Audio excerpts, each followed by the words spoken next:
Lijep pozdrav svima, dobrodošli u novu epizodu na našem YouTube kanalu. Danas ćemo raditi recenziju novog računala kao što je već prije nekih tjedan dana, još prije nego što sam ga dobio rečeno bilo.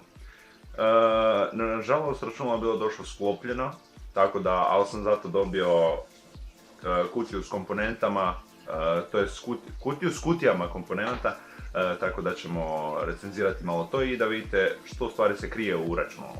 Pa da krenemo. Malo stolica škripi, ali nema veze.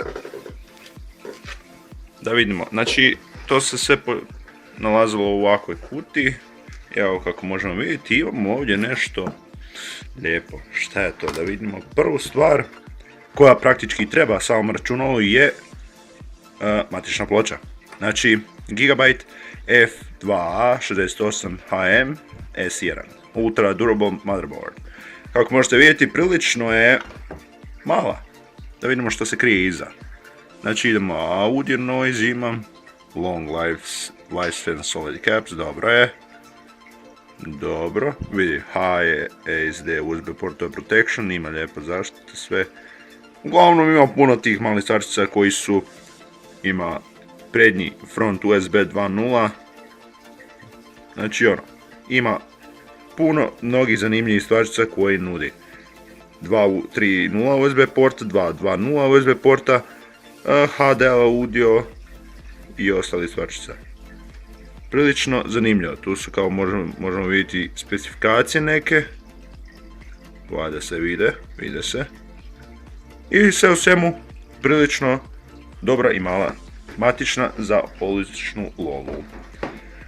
Kako budem recenzirao, tako ću vam stavljati i cijenu za svaku matičnu, to je za svaku komponentu, pa da vidimo šta ovdje imamo. Znači ovo je, tu unutra je i račun i sve, to ćemo kasnije pogledati, to nije bitno. Šta imamo ovdje?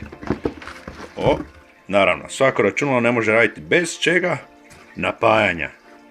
Jest da su ga prekrili sad malo s uputama kako se koristi s napajanjem, ali dobro. Imamo ovdje Hexa plus 400 W, što je sasvim dovoljno za moje komponente. I imamo tu, vidimo možda neke full sleeved cables, što je odlično, zaštita za sve kablove unutra ima. Ima svakakve male stvarčice koje su zanimljive.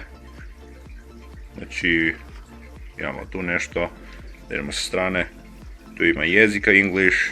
For detailed product information, please visit FCF website. Odlično. Znači, vidimo ovdje imamo ispod. Ne mogu ruku sfrkati, dobro. Dobro, tu ćemo staviti. Da vidimo. Znači, ovdje imamo vati, totalna voltaža. Features koje stvari nudi. Ovdje imamo nekakve stvarčice, nemam pojma, utore, nekakve pinove. I to je to. Naravno. Made in China. Yeah. A šta Kinezi više ne proizvode, čovječe? Ko zna, možda sam ja iz kineske. Kineske neke četvrti. Jo, ljudi moji. Kinez sam postao. Da vidimo šta je unutra, imamo. Wow. Znači ovdje možemo vidjeti jednu vrećicu koja bez te vrećice računalo ne bi moglo raditi. To je jedna od najfleksibilnijih vrećica ovih dana, stvorena samo kako bi se ubacilo u računalo i samom vašem računalu pridonijela snagu koja bi mogla pokrenuti GTA 5 na ultra. Tako ja mogu sve pokrenuti na ultra sa tom vrećicom. Da, odlično. Ovdje imamo još jednu vrećicu, to je samo rezerva kako ako bi ta ona prijašnja vrećica reknula, pošto su poznate da im je vijek trajanja vrlo kratak, onda imamo još jednu vrećicu koja bi to nadopunila. Šta imamo ovdje? Ovdje ćemo prvo uzeti ovaj tu AMD procesor. Znači ovdje imamo AMD Athlonov procesor, multicore. Šta je to? To je pas koji jede keks. Lijepo. Da nastavimo. Wow, šta je to? Ovo nisam ni vidio. To je naljepnica unutra. Wow. Uglavnom, da vidimo. AMD Athlon Focus, dobro je. Da vidimo, tu imamo neke stvarčice, tu nešto piše na kineskom, nešto na engleskom. Zanimljivo. Znači ovdje imamo, znači FM2+. Znači uglavnom quad core procesor, evo ga, tu možete vidjeti quad core procesor 840. 3,8 GHz max turbo, znači što je overclockani, 3,1 GHz je bazni, što znači da je trenutno takav. Što je čisto ok i dovoljno mi je, zato jer jednostavno mogu pokrenuti full brzo sve živo i neživo. Pređemo dalje na zadnju, meni najomiljeniju stvar. Čekaj, srušio mi se procesor, nije bitno, ajmo, pravi smo. Da, ljudi, vidite vi to.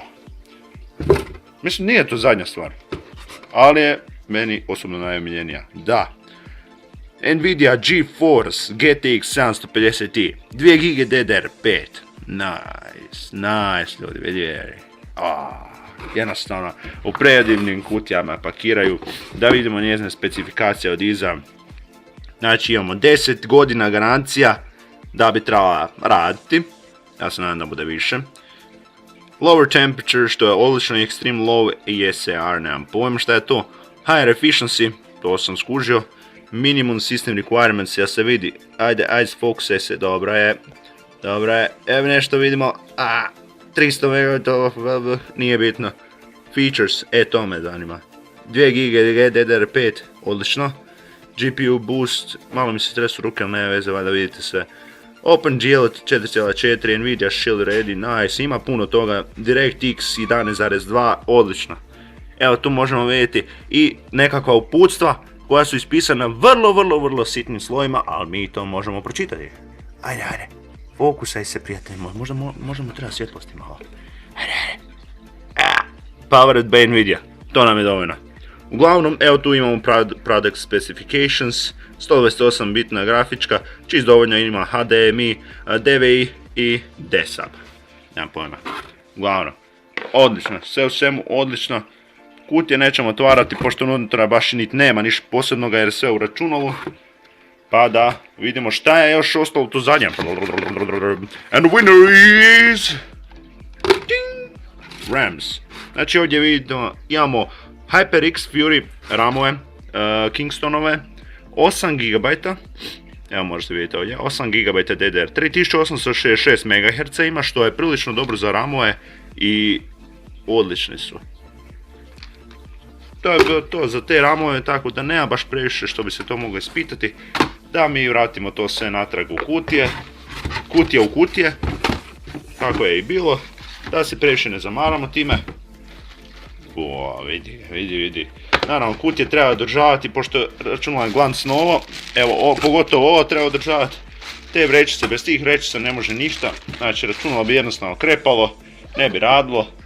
I šta bi onda? Bilo? Onda smo... Da. Da spremamo mi to, zaključamo. Nešto fali. Račun, tako je. I da vam pokažem kućište. Kućište to samog računala se naravno ne vidi izgleda. Pokušat ću ga nekako sa svjetlom osvijetliti. Daj dođi malo svjetlo. Zapelo je, ne ide dalje. Sekundice ljudi, sad ću ja to popraviti. Izgleda da neću. Zanimljivo, vrlo zanimljivo. Pričekajte, u trenutku vratit ću se. I evo nas ponovo. I ovog puta smo uhvatili bili, vidite, sami crni kut, to tako se zove mrtvi kut, ali ovog puta sam pripremljen. Tako je, i imam lampu. Uglavnom vidite sami kako je računalo. MS Voyager Mini Tower, znači odlično kućište, samo po sebi lijepo izgleda. Znači, sve u svemu jako lijepo napravljeno. Malo smo fokus izgubili, ali nema veze.